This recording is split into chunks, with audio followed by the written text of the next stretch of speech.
it's really hard. Like even when you're fundraising, right? Think about how much more information and data points investors have than a founder. Like I'm seeing deals all the time. I know what's in the market. I know traction metrics, valuation, who's raising, who's not, who's dead.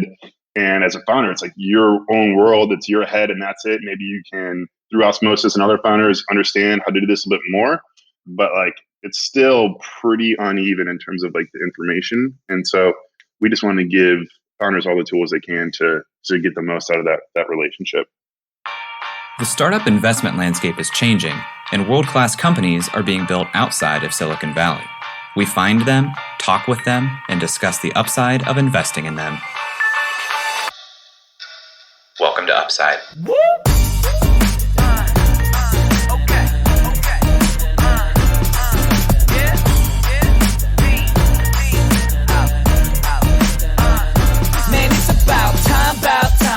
Hello, and welcome to the Upside Podcast, the first podcast finding upside outside of Silicon Valley. I'm Eric Horna, and I'm accompanied by my co-host, Mr. Extended Vacation himself, Jay Klaus. Jay, how's it going, man? I'm excited for my extended vacation. I would actually say extended vacations are coming up. I hope you weren't referencing something in the past. Am I forgetting about an extended vacation I already had? No, So we have one of those weird little time lapses happening here on the podcast. This is getting recorded before November, but this won't go out until January. So Jay will be finishing up his extended vacation. As we sit here today, recording this episode, Jay is looking forward to a month and a half without talking to me. Oh, wow. Well, you guys are going to have to tweet at me at Jay Klaus and ask me how that went for me. But as of now, as we suspend a little bit of disbelief here in this time warp, whoa, I'm sitting here looking forward to this month and a half where our goal, Eric and I's goal, was that we would not record in December. We would get our inventory and backlog up to get us through into the new year after November, because mid-November, I'm going to California for 2 weeks. In December, I'm going into a hole for a month. A hole? A physical hole or a mental hole? Mental, metaphorical, metaphysical hole. A metaphysical hole? I'm actually not entirely sure what that word means, but I think so. Yeah, basically, I want to become less accessible for a month while I hide and get a lot of writing and preparation for 2020 done. Are you doing anything crazy like turning off your phone or your computer or your internet? I would consider it. I think I will definitely turn off the internet for stretches of time to do some writing. In California, Mallory and I are going to Joshua Tree for a couple days, which is probably one of my favorite places to hide, but I've only actually been there once. First time was amazing. And so the second time I'm expecting to be just as amazing. But yeah, producing content, Eric, I'm doubling down on all things content marketing. And as you know, that takes time. Oh, it takes a lot of time. We're learning that right now as we try to create a content strategy for Upside. And just making little audiograms, little 30-second audiograms takes every single morning workout I have. You're doing great, though. And, dear listener, I hope you are following us on Twitter already at Upside FM. We're trying to be more visible in all of the spaces of your life. Wow, that was such a layup. That was your segue. You just jumped right on in. You threw the name of the company that's going to be on today into the segue. I love it. Today we're talking with Mike Preuss, the co-founder and CEO of Visible. Visible is a stakeholder reporting platform used by over 2,000 businesses. It allows you to keep all of your team members, investors, and stakeholders engaged through beautiful reports. Visible integrates with applications you already use to run your business, like Google Apps, Salesforce, Stripe, and more. It automatically lets you capture all of your key performance indicators and leverage all of your stakeholders in one platform. I love when we have companies on that are very useful to us, potentially, like podcast companies, or we send out a monthly update to everyone in our Upside community. So I feel like we're going to have some good questions on this one. Totally. And a little behind the curtain, Eric, I've used Visible before, way back in, I think, 2014 or 2015. My research here shows that Visible was founded in 2014, and I know we used it back in the Tixers days, reporting to our investors after our fundraise. And I would get a monthly email from Brad Zapp saying, make sure you fill this out. And I would have to pull together a lot of bad record keeping on my part to give monthly revenue, monthly burn, valuation, I think was something he wanted us to fill out, or like value of the company, which was a total shot in the dark for a 1-year-old software company. But it's fun to come full circle here and talk to the man behind the software. Yeah, so let's see what Visible is like 4 years after the Jay Klaus experiment. And if you guys have any thoughts as we go through this episode, you can tweet at us, as always, at UpsideFM, or email us hello@upside.fm. We'd love to hear from you. Jay, if we were going to give out executive titles for Upside, which one of us would get CEO? I would. That was so quick. You didn't even contemplate me being CEO? It's obvious. What would I get? Not co-producer. Not co-producer. I don't think that's in the executive category. So if I was hiring for an executive position, I probably wouldn't look for co-producer in that bucket, huh? How would you go about hiring for an executive position? I mean, that's easy. I'd go to our friends at Integrity Power Search. They're the #1 full-stack, high-growth startup recruiting firm based between the coasts. They partner with venture capitalists, private equity groups, and CEOs to build amazing teams for the world's most disruptive companies. I mean, since 2012, they've successfully executed over 600 searches and are on track for 200 more just in 2019. Their clients have raised, collectively, over $2.5 billion in venture capital and counting. You're not trying to replace me as a CEO, are you? I didn't know you actually got the title. I thought this was just a hypothetical. No, it sounds like we've made a decision. We've come to a consensus. So if you guys are looking to talk to the CEO of Upside, you can talk to me. And if you're looking to hire your own executive help, you can go to Integrity Power Search at upside.fm/integrity to find out more about how they can help you.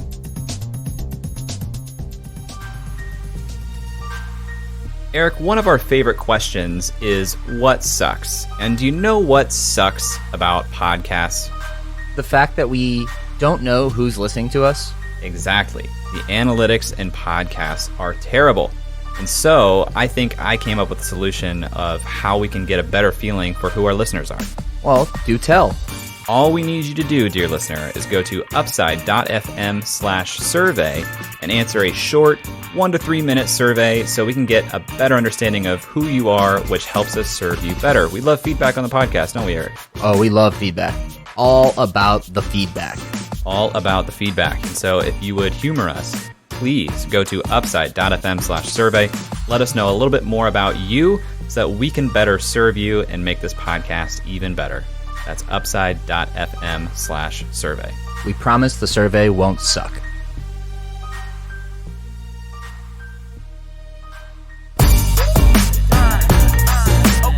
Mike, welcome to the show. Hey, thanks for having me. On Upside, we like to start with a background of the guest. So can you tell us about the history of Mike? Man, that's a good question, and happy to dive in. So I grew up in the Chicago suburbs in a little town called Batavia. I guess, as it relates to entrepreneurship and starting companies, probably like most people, I had an eBay business in high school where I was buying and selling junk on eBay. But I think the one that really got me started at a young age is my dad. My dad was a pretty prolific cross-country coach. And they wanted a highlight video of the season one year and dove into iMovie and fell in love with making movies on iMovie and on a Mac way back in the day. And then found out I could make money doing that. So, I would charge a team $1,000 to put a highlight video together. And then every parent wanted a copy. So this was back in the day when you burn DVDs and then you would put a sticker on them with a press. And then I would sell them for $10 a pop. And so that was kind of my start to entrepreneurship, and loved that you could take something with your brain and a computer and really no assets and turn it into something pretty valuable. So that was high school. I caddied a lot in high school too, loved being outside and outdoors. And it was just a great way to set your own schedule. It was kind of like your own boss. If you showed up, you made money. If you didn't, you didn't. Then started looking at schools, went to Indiana University. Kind of fell in love with the campus when I visited there, and they had an awesome entrepreneurship program that I was part of. And towards the end of that, I was doing my kind of standard, where should I work? What do I want to do? And so I interviewed at, the consulting firms, the big four accounting firms, and really hated all of it. And then stumbled upon this thing called the Orr Fellowship, which is a program in Indiana, which is really cool. It's actually evolved quite a bit since I was part of it 9 years ago, but the thesis back in 2010 was, we have all these great students coming to all of our state schools. and then they leave. They go to the coast or somewhere else. How do we fight brain drain and keep these really talented people in the state?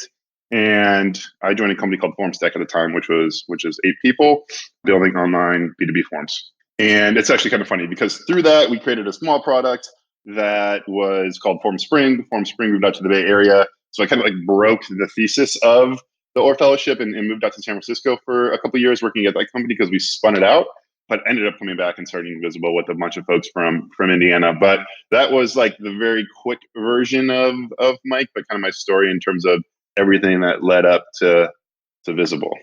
Speaking of quick, I want to rewind real quick to cross-country highlight videos. Yeah. What does that look like? What's a cross-country highlight? A lot of people running across the finish line. It's set to Rocky or Queen music for the most part. Amazing. Yeah. I did better with the football highlight videos. So then kids want to get recruited and play football in college and all that. And those highlight videos are typically a little bit more exciting than watching people run. Yeah, I've watched football highlight videos and lacrosse highlight videos, but a cross country highlight video, just wow. That is like, and he passed him there. Yeah. a lot of videos of like the team and stuff like that. But yeah, I mean nothing that you would want to watch on a Friday night, in my opinion. No offense, Dad. So take me to the Orr Scholarship. I've heard of this before, but how many people get it? Do you know a little bit more about the Orr Scholarship? Yeah, it's awesome. So I think there's about 20 people in our class. So I think like 2,000 people start this process, and then it gets down to 20. And then the whole premise is, hey, we'll help all these companies in Indiana fight great talent, and then we'll expose them to leadership meetings. So I mean, you get to meet the governor, Exact Target, which was sold to Salesforce, right? Scott Dorsey started that company, and you get access to Scott Dorsey when you're an Orr Fellow back in the day. Yeah, it was kind of this intimate group. You would do things outside of, your day-to-day work. Everyone got paid the same amount. So everyone gets a full salary and all that. But you all get paid the same amount, kind of sign up for 2 years, and you get just awesome exposure to leadership and everything that's going on in the community. Since then, I'm probably not the best to speak on this, but I know it's certainly evolved to now. I think they have 50 or 60 plus people, and it's actually turned into an importer of talent, which I think is pretty interesting. So now people, before you had to either be from Indiana or go to Indiana school to be part of it. And now they kind of got rid of that rule where you could go to Duke, be from the Carolinas, but then get in the Orr Fellowship. So now they're actually importing talent to come work at a lot of these companies in Indiana. So it's certainly evolved along the way, and more people are even part of it now. So you had a pretty significant network in a very niche area in Indiana. Why is Visible today in Chicago, besides the fact that you're from there? So Visible today is actually like now, for the most part, fully remote. Basically what happened, so when I started Visible, I was living out in San Francisco at the time. And then a couple of people from a firm in Indianapolis called High Alpha, Mike Fitzgerald and Christian Anderson, I knew them because they were investors in Formspring, the company I was working at. And they're also involved in Orr Fellowship. So I knew them through kind of 2 different things. And they had this idea for Visible, being investors themselves, called me up and they're like, hey, we're thinking about kind of moonlighting this project and putting something together. Do you want to be part of it? I said, sure. I was living in San Francisco at the time. My now wife, she was living in Washington, D.C., so we were doing long distance. And then throughout that, I said, where do we want to end up? That was Chicago. So we ended up just coming back to Chicago, going to Indianapolis quite a bit. And then from there, we actually just moved out to Seattle like 3 weeks ago. So she got relocated with her company. So I'm out in Seattle now, but we have people in Chicago still, people in Indiana still. And we turned the company to be fully remote when we actually right around when we started, about 2015. So one of our engineers at the time was really passionate about remote work, and it's allowed us to hire some really great people and be super flexible in how we operate the company. So we're everywhere. We talk about remote a lot. What are some of the challenges you've specifically faced in spinning up a remote culture? Yeah, I think that's the hardest part, right? Is like culture. When it's, when you're in an office environment, the culture kind of creates itself, and you can kind of taste it and get a part of it and talk to people and hang out with them in the office. But when you're remote, you're seeing people through like Zoom or video chat. And so that's the hardest part for me personally, is like, I love that feeling of like the energy of a in-person kind of culture. And how do we create that through being just, virtual. And that's certainly a challenge. Just like everything's got its pros and challenges. We get together twice a year and do an offsite where everyone gets together, and I think that energizes everybody. And I wish we could do it more. It's just pretty expensive, but it's great because everyone gets together, we get super energized, and kind of go back and execute, rinse and repeat. So yeah, what do you guys think about remote work? Jay and I have never met each other in person. Not totally true. Not totally true. But Not true, but there actually is a podcast, the Keystone podcast, where they've only met 3 times in person and they co-host a podcast. So just by virtue of our guests being all over the country, we have to be remote recording anyway. But yeah, we've had some perspective in our written publication, the update from Kevin McArdle on this. Tyler Tringus running Earnest Capital talks a lot about remote work. And I'm bought in, I'm all on board, but I do find or hear that the offsites once or twice a year are a key cornerstone to making that work. Yeah, I definitely think. And then we'll even do, we're a small company, right? We're 7 people, but we'll even do things where a couple of people will get together that are, everyone on the marketing team is going to get together, or everyone on the product team will get together a couple of times a year as well. Yeah, I'm certainly bought in. It's awesome. Yeah, it's certainly got some of its challenges when it comes to, I think, like the brainstorming and collaboration part specifically. It's hard to do that through Zoom or whatever you're using. But other than that, I think it's got a lot of great advantages. Like my wife had this awesome opportunity, 10 years ago. We've been like, oh man, like what do we do? Like someone's not gonna have a job for a little bit. And now it's just like, yeah, let's go do it. How much do time zone differences play a role in your communication? I was just talking about this today. So for the most part, it hasn't been a problem. We go like Europe to Central Time Zone when I was in Chicago. Now that I'm on the West Coast, I said I'm going to keep my same hours as Chicago hours. So I start my day at like 5:30 or 6 a.m. right now, just so I can have, we probably have 4 to 5 hours of overlap now with Europe. Europe works a little bit later in the day for our hours, but yeah, it's been a challenge. I'm trying to figure out how sustainable it's going to be waking up. And plus I've been traveling for like personal reasons, like people are getting married and all that. So I'm like in between time zones right now, but we'll see. Right now I'm waking up at 5:30, 3 days a week. And I like my sleep. That's early.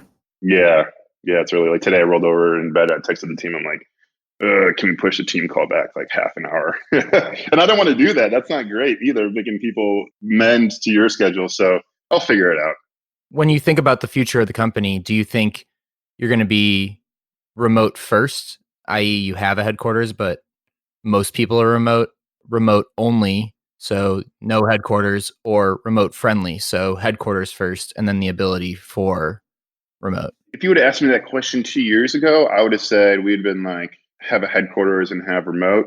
But now that I've seen the company evolve and people have come and gone, I think like the best way to make it work is like remote first and only, I guess, like no real headquarters. Because then you get like mini cultures popping up in offices and people might feel excluded and things like that. So I don't know if we'll ever have like quote unquote an HQ. I mean, we'll have people in the same city, and those people in the same city might not even see each other, right? So I see us evolving to probably something like that, where we might have a couple people in the same city, but not necessarily like an office that has its own culture, and then like people that are working remote. Never say never, though. I want to jump back into where we left off in the story here. Yeah. When this idea for Visible was brought to you, how was it described then, or how was the problem described to you then? Yeah. So when we originally started Visible, I remember sitting on the plane, and I think it was Christian or someone sent me a link to like a fake app page. And at the time, it was a tool for investors to kind of get insights into their portfolio of like, here's all the companies I've invested in. Here are the key metrics of some of those companies. Here's how much I've invested in those companies. And so that was the genesis of Visible, was actually a tool for investors first and foremost. And then as we built that product and then started selling it through, we learned a couple things. One, investors are incredibly cheap and don't like to pay for anything. And it's just a hard person to sell to. They're getting pitched all of the time, every day, not necessarily for software, but for investment. And so you're trying to signal to these folks like, hey, we're not looking for investment. We want you to be customers, but their business is to try to make deals, right? Not necessarily like all the other crap that goes on in the background. So it gets pushed to the bottom. So like people are like, yeah, this is a problem. They would buy it, but they would never get in and use it. And so we pivoted more or less the strategy to be like, this is a problem for founders first and foremost. Like they have all of these different constituents and stakeholders that matter to them, their investors, employees, but then like potential investors and employees, and how do they, get the most out of those relationships, keep those people informed of what's going on in their business. And so that has been a great decision to go out and then build that product for founders first and foremost. And we'll see, because we actually just launched an investor product again back in the summer. We think that we learned from our mistakes the first time. So we're taking a different approach when it comes to like both go to market and the product itself, but launch an investor product again, like 4 years later from when we started the company. So we'll see if that's the right decision or not. I think this is a good time to kind of transition to what is Visible today in your own words. Yeah, Visible is a tool for founders to leverage their investors and engage their investors. So we help do that through sending out what we call updates. Those updates include beautiful visuals of data, but also the written, verbose word on top of other elements. And then it lets founders know exactly like who's engaged with their business and who's helping out, right? A lot of the times investors are like, oh yeah, we're value add, we're gonna do all these things for you. And then a lot of times they just fall completely short, right? And so our whole thing is like giving founders a better chance of success, even if that's like 1% more. Because it's really hard. Like even when you're fundraising, right? Think about how much more information and data points investors have than a founder. Like I'm seeing deals all the time. I know what's in the market. I know traction metrics, valuation, who's raising, who's not, who's dead. And as a founder, it's like your own world. It's your head, and that's it. Maybe you can, through osmosis and other founders, understand how to do this a bit more. But like it's still pretty uneven in terms of like the information. And so we just want to give founders all the tools they can to get the most out of that relationship. How does the product look different when it was geared towards investors versus the product when it's geared towards founders? Like what are the main differences? For investors, the product was, these like cool looking pie charts of like, here's how much I'm worth of all my companies, and these charts of like the total value and all that. And then you would create essentially forms for companies to fill out saying like, hey, what was your revenue last month? What was your total headcount, total burn? All important things. But like that is literally, when you send out to a company, that's like literally zero value add, right? Like fill this out for me, please, because I want to know how you're performing. Versus companies, we built pretty much a really amazing editing experience, very similar to like, you guys know of like Notion or Dropbox Paper, or some of those tools where, you can come in and add different elements to them. So you can say like, oh, revenue is up. And then you can connect like ChartMogul and show your total ARR chart. Or, hey, we had all these inbound leads, and you can connect to HubSpot. So we connect to all these different tools to automate this for you and then make it really pretty. And then it's all rendered directly in the email inbox of that investor. So they don't have to sign up or sign into another tool. But really, I guess the main difference is that companies can say whatever they want. So instead of saying like, here, report this to us, it's more, here's what's going on in my business. Here's why I think it's important. Here's where you can help. Everyone does it a little bit differently in terms of our customer base, but it's built for the founder and it's not built for the investor. So it's completely customizable. You can kind of share what you want, how you want, when you want, versus like the very structured, rigid, like on the 15th of the month, please fill this out for me. I'm pretty sure that I used V1 of Visible. It would have been circa, I was thinking 2014, but it sounds like it might have been 2015. It could have been 14 or 15, yeah. We had an investor in the accelerator we went through in UpTech, Covington, Kentucky, who was really, Brad, if you remember Brad's app, he was really pushing it. And it was something where we got an email from Brad every month like, hey, fill this out.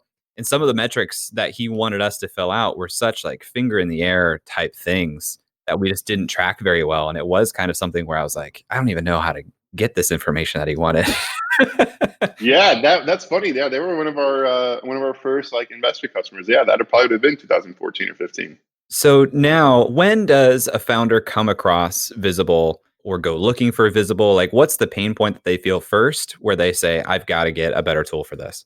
In terms of like what stage are they at, or how do they come across us? Or yeah, or like the moment that's happening in their company or in their workflow where they're like, I need a solution for this. I think it's one of, it all kind of comes down to, at least what I've seen, honestly, only like the past year, which is like companies have no idea what they're doing, which sounds crazy. But like we see it, I see it all the time, and it's not a bad thing. But you've built this incredible offering service app tool, what have you, and then your investors are like, yeah, well, hey, what's going on? Like, what's going on with the business? And you're like, oh, what do I say? Like, what should I share? Because there's no playbook for it, right? There's no, like, when you're a publicly traded company, you have the 10K and the 10Q and all these regulatory filings that have to include this. When you're a startup that just raised like $5 million and like, what do you share? And so I think that's the first thing is really more educational than anything.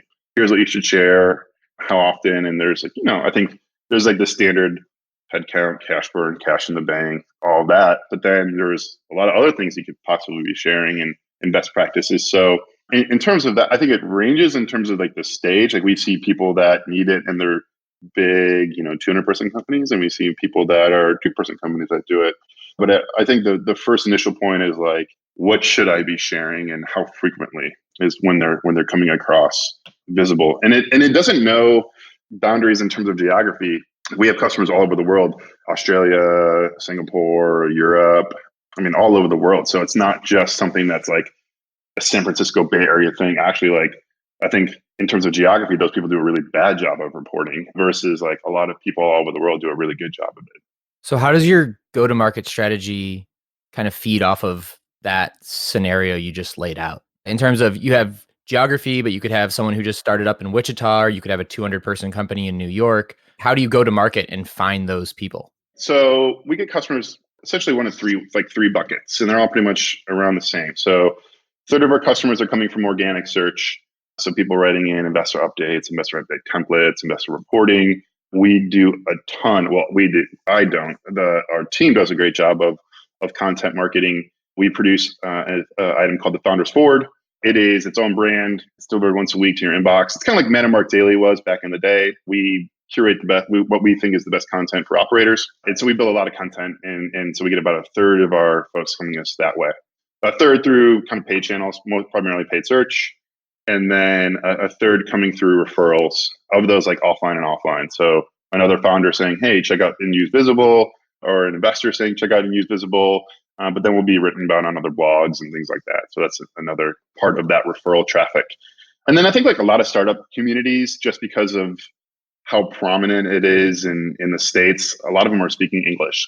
So we haven't localized or done really any work in terms of translating our marketing efforts or application, but people are still finding us because I think English is still kind of the go-to, at least when you're thinking about getting investment in some startup communities across the world.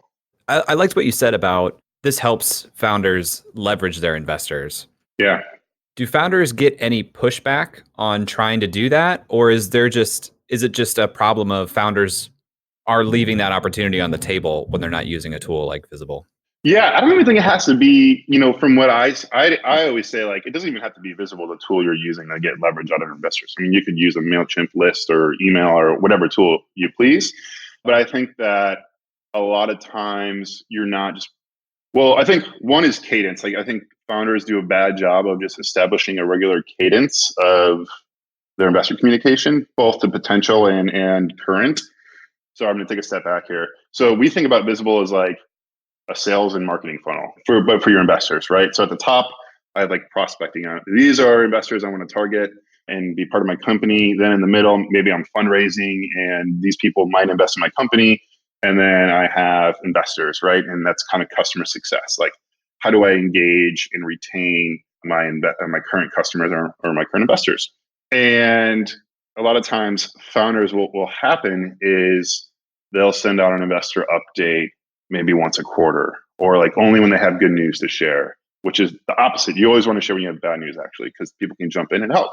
And so you always want to be top of mind in terms of this communication. So, I think like once a month is great, but when you're top of mind to an investor, that's going to help with hiring, partnerships, sales, future rounds of funding. It's just like you're nurturing leads, right? Like, if you go without 6 months and saying like, hey, here's what we're up to, Mr. and Mrs. Lead, they'll be like, who are you again? It's the same thing for your investors, right? So whether it's Visible or not, I think just cadence is really important. And we help build some of that muscle with the product. And then in terms of leverage, yeah, like being able to ask like, hey, it could be something as simple as, hey, can you just like tweak this out for me? Here's the link. I already put it together. Just click this thing. Or hey, we're looking for introductions to this type of person at this type of company and this type of geography. Because I think a lot of times founders will make a mistake of like, yeah, we need leads for enterprise customers. And it's like, well, that could literally be anybody. So in terms of leverage, like, yeah, I don't think founders will get pushback at all. If anything, investors like, yeah, keep sending me things that I can help with, because that's what we pitched you on when you took our money. Does Visible have the ability to track some of those metrics you were talking about? So responses from investors or the click to tweet type thing. So we track a lot of the different engagement metrics, similar to most email type apps. So opens, clicks, responses. We even enabled a little thing called reactions. So in Slack you can like react to messages. We launched something similar founders can turn on, because a lot of times an investor will get an update and they'll be like, great, maybe they can't help with something, but they just want to give like a quick like, I read it, keep up the good work. And then we're working on productizing the like ask component and some of the social sharing. So, hey, can you tweet this out for us or make an introduction? So we're gonna unclear what the end product will look like, but almost like leaderboard it a little bit, where if I'm an investor, I could be like, oh wow, like this person's done this many things for this company, and it creates a little bit of a competition where I've even seen people bake that into like their visible updates, where they'll do like a leaderboard or like a special thanks section, because like, hey, thanks to Jay, he tweeted this out for us last week, and Eric made us his introduction, where it kind of other people get their crap together because they're like, oh man, like they're helping and I'm not. So does this function, you mentioned other email apps. If I go into this, do I have a sort of CRM backend of the types of contacts in there that I can segment by those different, types of funnels that you described? Yeah, so we let our customers set up different lists and contacts, and you can belong to multiple lists. I would say like the most common, at least the way I have mine personally set up, is like I have friends, I have investors, board members, potential investors, and depending on when I'm sending out, you might be part of that or not. And then you can also set up your own cadences for all those. So I think the best personally is like the CEO sends out like a weekly note, like, hey, here's what's going on in the company. That's going more internal. Every month, I'm sending out an update to my investors. And then every quarter, I might be sending one out to like quote unquote friendlies. This could be like potential funders or even potential employees or partners. And each one of those might be slightly more redacted, right, than the rest. Like you're not going to share cash burn to maybe potential funders, but you're not going to share cash burn maybe with your team or whatever, floats your boat. But I think each of those has its own content. Some of it overlaps, some of it doesn't. This is like a classic eating your own dog food type situation that I'm sure you're doing on like a daily basis here. Yeah. So how well are you sticking to your own goals of how often you update those different groups of stakeholders? I would say, well, now it's kind of fine tuned, but very well. The one exception might be like the team one. I try to send it out every Monday evening, but sometimes it slips to Tuesday, but send out in a weekly note to the team. And that's usually like, here's how we're progressing to our quarterly objectives, is the kind of tone of that. So here's wins on the customer, and we're recurring revenue business. So here's our wins on the recurring revenue. Here's a product KPI that is really important to us. And then right now for us, one of our other kind of core KPIs is calculating a score while you're on a trial of the product. So how are we positively or negatively impacting the lift of that score for new trialers? So every week that goes out, here are the highlights with how we're performing to those KPIs. Everyone's kind of on the same page. But then, yeah, the investor one goes out every month. And then the friendly one, I actually don't do the quarterly friendly one. I just send out a monthly one to friendlies as well, with just some different types of content in it. What aspect of the product frustrates you most frequently as a user? Good question. For the longest time, I would have said our update editor itself, because you could build like charts into it and it was awesome. It was really beautiful. But if you want to make any changes, it's kind of clunky and you'd have to like position things up and down. But our team at our last offsite, we went around, everyone's like, let's just rebuild it. And so we rebuilt it. It took like 6 weeks or so over the summer, and then the thing is freaking sweet now. You can like drag and drop and it's definitely best in class, in my opinion. So I would have said that 6 months ago. Now I would probably say the metrics and data is still so messy with like how you get data out and extract data and KPIs. Like every business had different KPIs and different systems. And so that will always be a battle we're fighting. And probably the one I would say right now is just like, all right, I connect to an integration that creates metrics. Those metrics create charts. Those charts go on updates. And so a lot has to happen right to get that to work. And it's still coming a long way, but that's probably still the pain point for me is like the charting and metrics. What are the KPIs that Visible pays attention to for its own business? Kind of your standard SaaS metrics. So new ARR, churned ARR, churn as percent of MRR or ARR.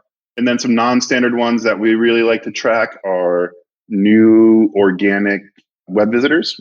So we produce a lot of content. So we're really keeping track of like how many new people are finding us every month organically. That's a big one. How many unique recipients are getting a Visible update every month. So the more people are getting more updates, more virality we can create within the product. So that's a big product KPI for us, in addition to like how many updates are being sent. I'm trying to think of some other ones. Oh, support response time as well. So we really pride ourselves on giving support the way we'd want to get it.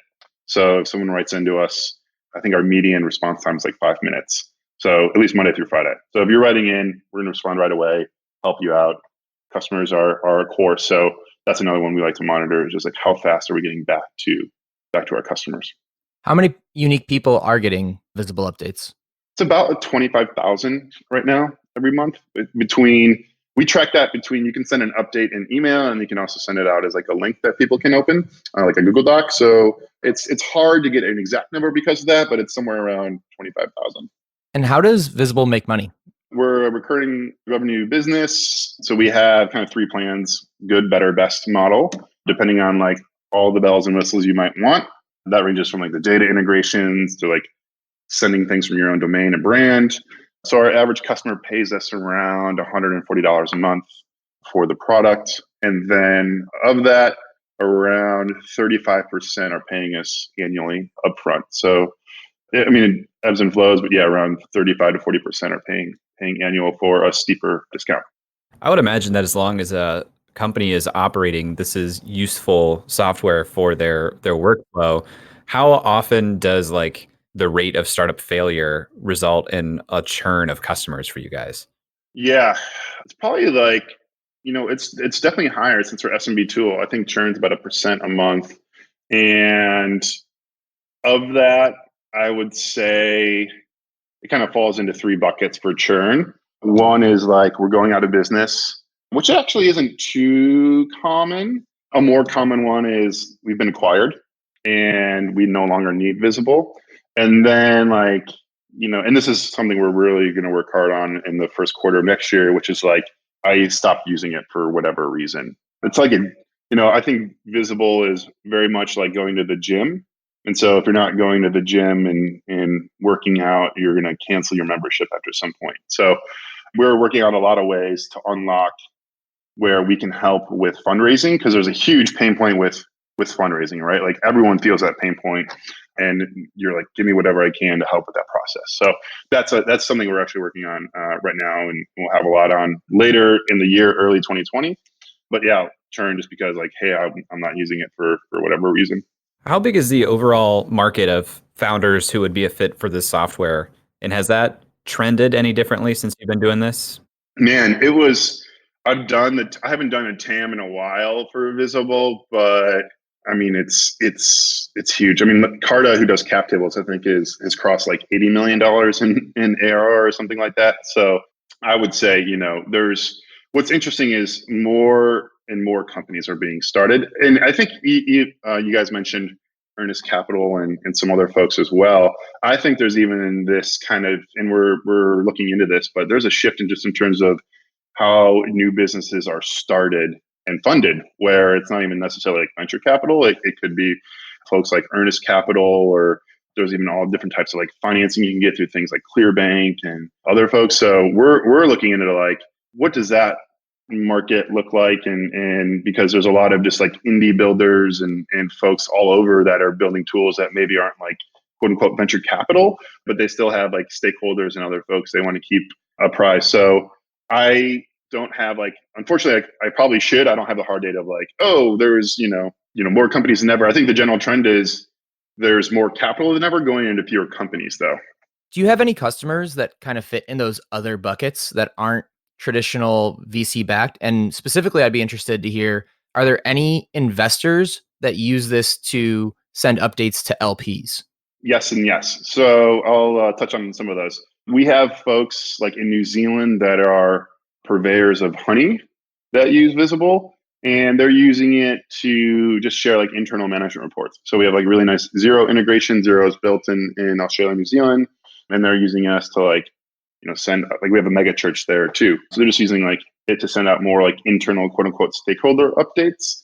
So we have folks that are like have raised really no outside money using Visible. And then we have folks like Earnest Capital is actually a customer of ours. They're using Visible to get recurring revenue metrics from their companies. And then in terms of like the LP ones, I would say for smaller funds that have raised, less than $10 million, they're using Visible, to share updates with their LPs and their folks. I would say like a year from now, that will be much more like as we continue to build the investor product is still very nascent. So, but in an ideal world, you're like create a report for the quarter and it spits up like a page per company that you can use in your own LP reporting. That's kind of like the holy grail. How did you settle on the price point? So we started as freemium and then we removed freemium.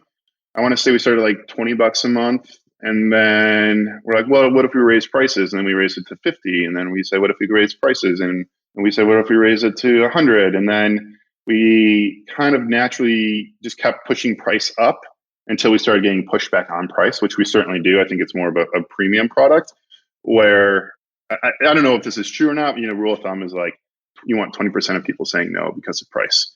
And I think we're probably right around there where I think we've kind of naturally just tested our way into that price. That said, that's kind of one of my personal things I'm looking into this year is I think it's always healthy to look at pricing and packaging and kind of hear what the market's saying. And so I would love to have a way where we can find a way to get this in the hands of founders that haven't raised a whole lot of capital yet, that necessarily don't have the budget for it, but want to use it because we hear that all the time. We'd love to get it in their hands and then have them, kind of land and expand their way to our current price point. So we're working on along the lines of fundraising. We believe, so kind of just tease this a little bit. We're working on a tool where a founder can come into Visible and say like, hey, I'm a company in the Midwest and I'm raising this much capital and I'm in this market or industry. Who are all the folks I should be talking to? And we're trying to build that from like first party reported data directly from the investor saying like, I invest in these verticals and they need these traction metrics and they need to be based here. But we're also just grabbing like funding announcements or grabbing publicly available information so that a founder can spend the right time with the right type of investor.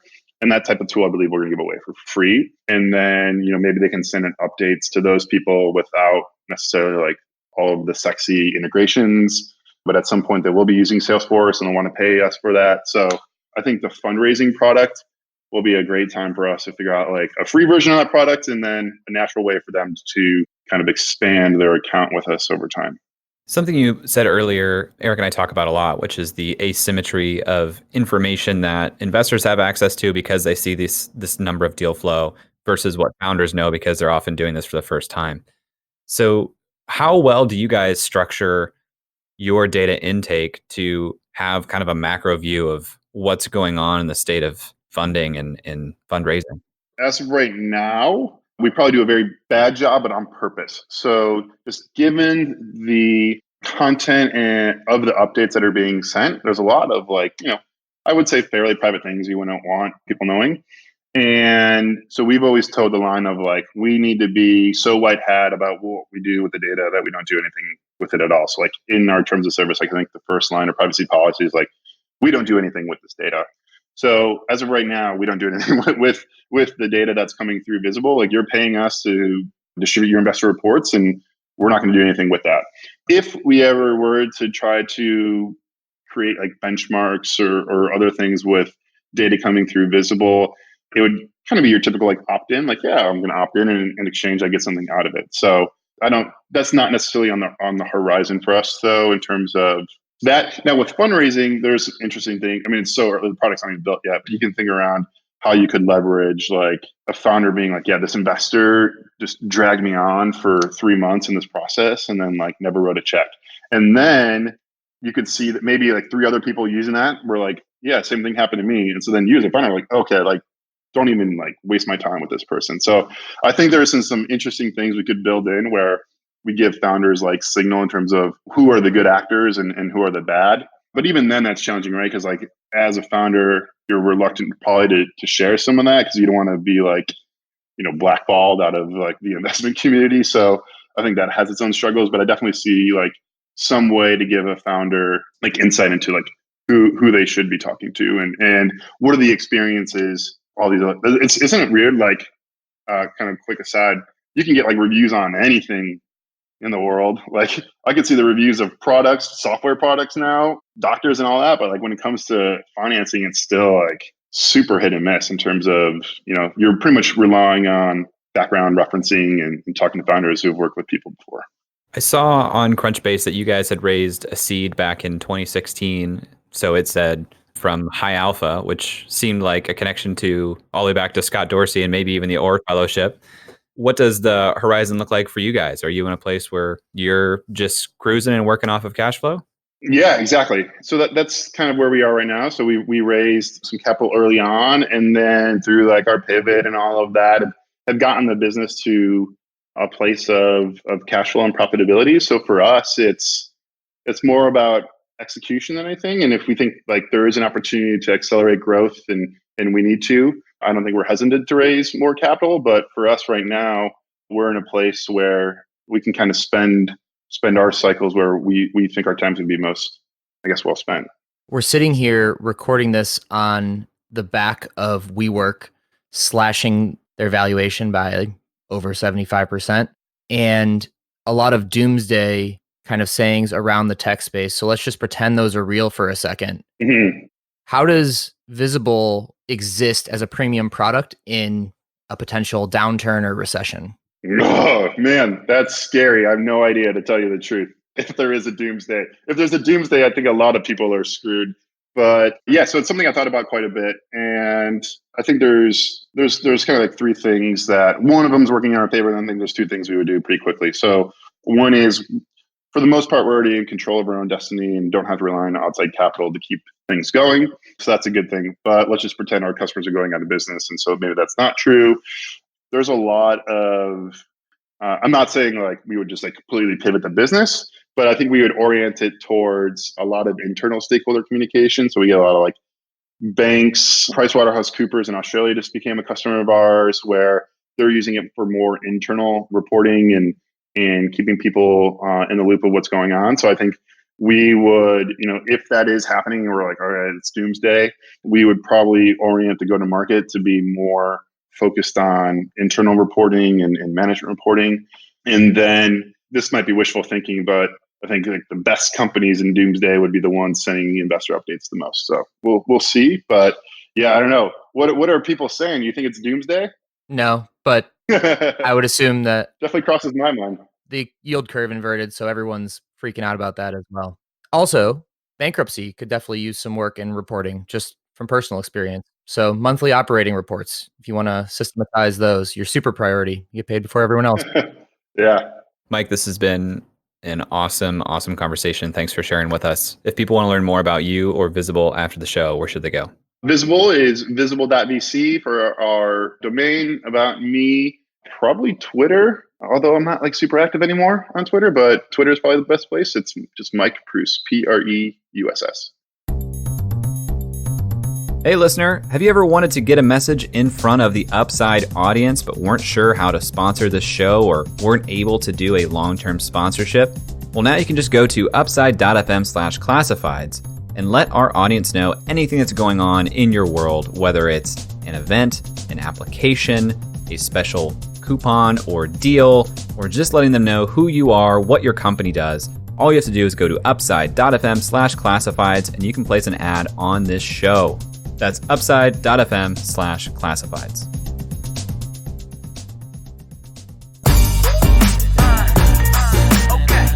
All right, Eric, we just spoke with Mike Preuss of Visible. What sticks out to you? What are your hot takes? My hottest take is that they are sitting on a treasure trove of data that they're doing nothing with. Ooh, yeah, that burns.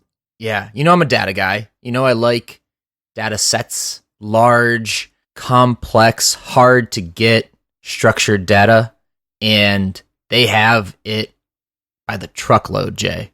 Yeah, I was thinking about it the entire time through the conversation. I was like, there's so much that I think there could be on the back end here of, because he brought it up early on in the interview. These investors see all the deals, they understand what deal terms are happening now. For the founders, it's a lot of first time things, even if it was just keeping a state of the pulse of current valuation and deal terms. That would be a game changer for a lot of first time founders. And on the other hand, I really respect and like the idea of first line in our terms is that your data is your data. We are facilitating a need for you. We are not collecting that or capturing that. I like that ethos, but it does feel like there's something left on the table.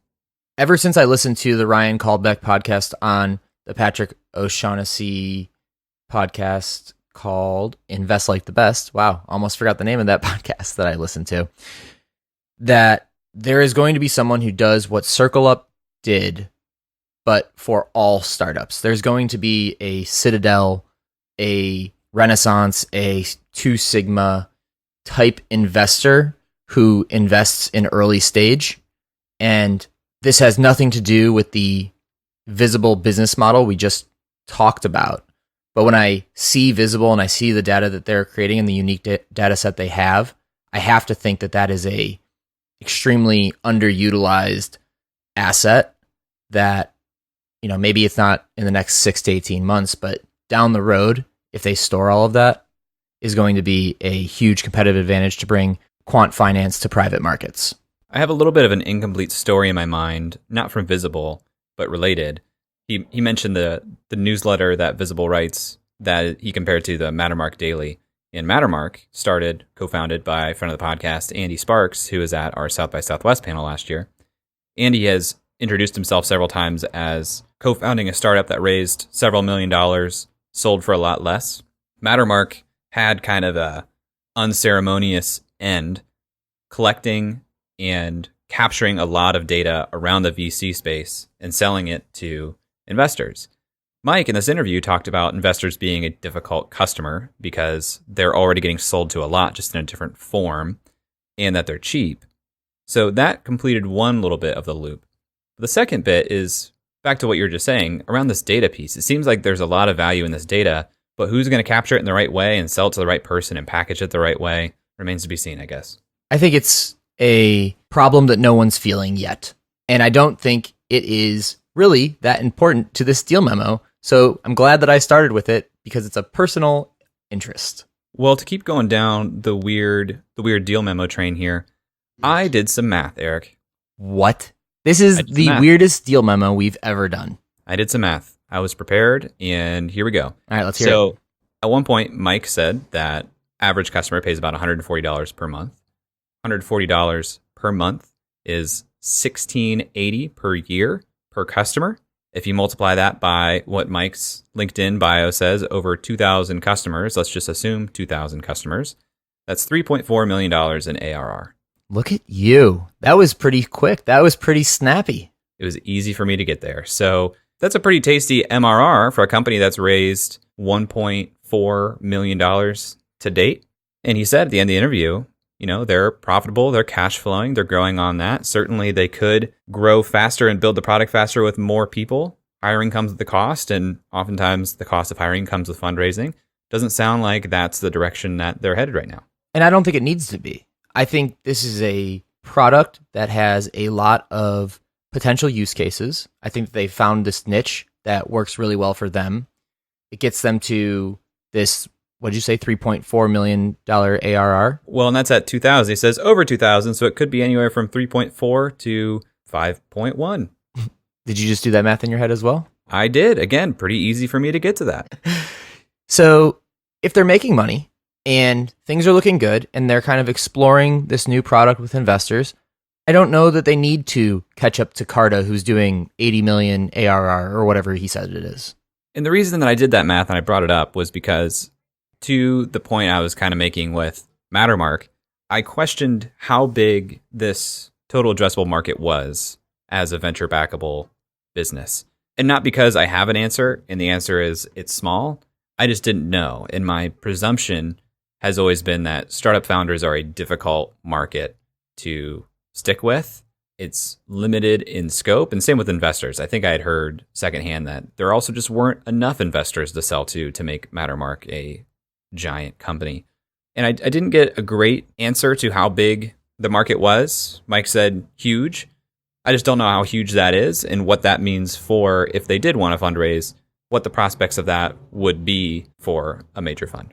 My thought is if they wanted to fundraise as a Series A type investment, they would have to expand out of the just for startups and just for investors kind of world and migrate into what he said they would do in terms of a recession. They would have to become a reporting tool for a broader range of customers. They would have to be an internal reporting tool. They'd have to be reporting tools for other functionalities. I mentioned bankruptcy. He never talked about it, but there are all kinds of areas where they could be the recurring reporting tool. And that's a much, much, much larger market. I mean, just think about, TPS reports from Office Space or whatever. There's always these kind of like recurring reports that you have to be submitting in the ordinary course of business. Yep, I think you're right. So now that we've talked opportunity, we've talked business model a little bit, let's turn our attention back to where we usually start, Eric. And that's with the founder, Mike. What stuck out to you about Mike? Well, we had a fun conversation about just remote work. And going into this interview, I had no idea that Visible was remote. There's that like joke that you can use for a few things, which is like, how do you know if a company is remote? Don't worry, they'll tell you. Didn't come across here with Visible. It's just something that kind of naturally grew out of their culture. I also think that because they're not as rocket ship oriented, and that's not to say they're not growing or not growing fast, they're just not on that traditional Silicon Valley, we're going to raise 50 million, then 100 million, then 200 million or whatever. I think that gave them a little bit more flexibility and a smaller team that they could kind of do more of what they wanted. What about you? It wasn't that they're remote first that was surprising to me. What was surprising to me was that they've been remote first since they started back in 2015, when it was much less in vogue. And in a lot of ways, they're a unique company, starting in Chicago, which isn't one of the coastal hubs, but it's certainly the Midwest hub. So they started in Chicago. They became distributed pretty much immediately and have remained that way to this day. 2 offsites per year, I think, is awesome for a team of 7. A lot of companies strive for an offsite and they get 1 a year. So he mentioned he wanted to do more, but even 2 is more than I hear a lot of times. And what he brought up when we talked about culture and being hard, he talked about they would be a no headquarters place first because of the split that could happen with cultures within the culture or sort of cliques within the team. That's a risk that I've seen and totally makes sense to me that I don't think is talked about enough. Even in the group calls that we do for Unreal Collective, when we have 4 people who are in Columbus and 1 who is not, or even 3 people who are in Columbus, a lot of times those groups will meet up outside of the call we have weekly. And that creates a little bit of a schism that I try to avoid. And I'm sure that happens at a more severe degree for a company where people are meeting every day. And if some of them are in the office and some of them are not, it would be really easy to feel left out of a lot of jokes, a lot of conversations, a lot of the camaraderie that comes with being in a company. Other than that, I thought Mike was a very thoughtful founder. I think that he has this drive to continuously increase the product and make it the best thing for founders. I love the idea of, if I can give founders a 1% chance, additional or incremental 1% chance at being successful, that's a win because the odds are so stacked against them. So I think he has the drive, he has the passion, he has the thoughtfulness around making sure the product is serving founders. And I think that's really important. Love the backstory of had an eBay business in high school, ran a caddy racket club. That was terrible. Caddy in high school also, did the highlight videos for cross country. Like, there's a clear pattern of entrepreneurship in Mike's background, which I really appreciated. And I love a company that dog foods their product.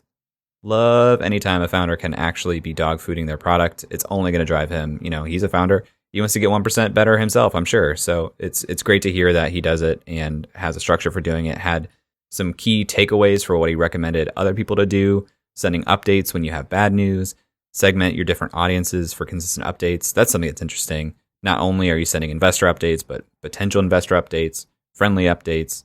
I think anybody can benefit from having consistent contact with the different types of people in their lives. I'll also say that he made a joke about, I have no idea what's going to happen in a global downturn. And the purpose of that question isn't, what do you do in a doomsday scenario? The purpose of that question is to see how much the founder has thought about their business if their primary thesis doesn't hold true. And I like that he had a few answers for that. So he's really thought deeply into this business. And that goes back to this idea of Chris Dixon's idea maze. How far down the idea maze can you go? Can you go second level thinking, third level thinking? So I think that his answer to that question definitely impressed me. All right, Jay, so before we close up here, what do you want to see from Visible in the next 6 to 18 months? I'm definitely looking out for this new fundraising freemium product that Mike talked about. That seems super valuable. And I know we kicked off this deal memo on kind of a downer note of, it seems like they're not taking advantage of some of the data they have. This seems like a step in that direction to turn the tide and democratize some of this information that founders don't have access to right now. So I'm definitely looking forward to that. I'm looking to see if churn is increasing, and if so, why? It sounds like churn's pretty low, 1% per month. And that's a really good sign because, like I said, I figure this would be pretty sticky for a founder who starts using it, but I just don't know what the lifetime value is of the typical startup founder with failure being so high among startups. And I want to see what kind of feedback they're getting on the investor product. They went out to market with an investor product to start, found out that's not the way to go, went to a founder product, and now they're coming back to their original idea. You don't see that often. You don't see the 360-degree pivot. So I want to hear what's different this time. Is it better this time? Is the reception there this time? And why? All right, guys, we'd love to hear what you think about this episode. You can tweet at us at UpsideFM or email us hello@upside.fm. As always, we'd love to hear your thoughts, what we missed, and what resonated with you about this interview. That's all for this week. Thanks for listening. We'd love to hear your thoughts on today's guest, so shoot us an email at hello@upside.fm or find us on Twitter at UpsideFM. We'll be back here next week at the same time talking to another founder in our quest to find upside outside of Silicon Valley. If you or someone you know would make a good guest for our show, please email us or find us on Twitter and let us know. And if you love our show, please leave us a review on iTunes. That goes a long way in helping us spread the word and continue to help bring high-quality guests to the show. Eric and I decided there were a couple things we wanted to share with you at the end of the podcast, and so here we go. Eric Hornung and Jay Klaus are the founding parties of the Upside podcast. At the time of this recording, we do not own equity or other financial interest in the companies which appear on this show. All opinions expressed by podcast participants are solely their own opinion and do not reflect the opinions of Duff & Phelps LLC and its affiliates, Unreal Collective LLC and its affiliates, or any entity which employ us. This podcast is for informational purposes only and should not be relied upon as a basis for investment decisions. We have not considered your specific financial situation nor provided any investment advice on this show. Thanks for listening, and we'll talk to you next week. Never mind, bro, that can't be matched. I'm lighting it on fire, used to run victory laps, and still I'm not even tired. It's all about the timing, yeah, that's what they say. Well, I'ma keep on rhyming, find a way and get it.